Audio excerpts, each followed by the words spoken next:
Hi there. Once your Volkswagen Eurovan or other Volkswagen reaches a certain level of mileage, all sorts of things start to break down and fail on you.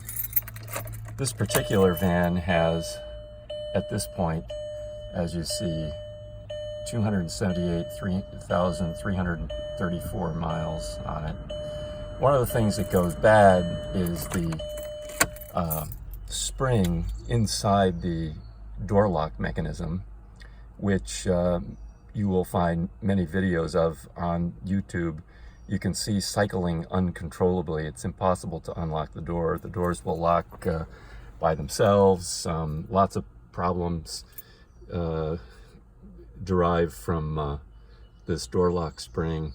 It's embedded deep inside the door, and if you go on YouTube, you'll find a couple of dozen videos showing you how to remove the door panel, how to remove the mechanism, how to replace it. You'll find the part number on eBay.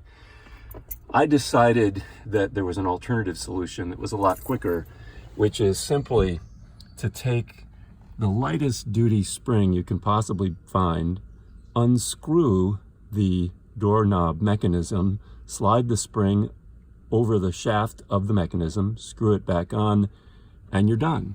This just gives you door locking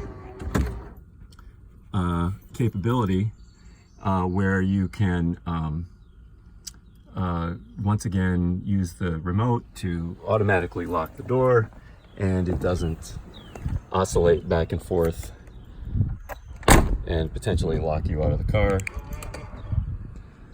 As you can see, there we are, fully locked and in control. A fix for your failed door lock mechanism that takes 60 seconds and can be accomplished without tools.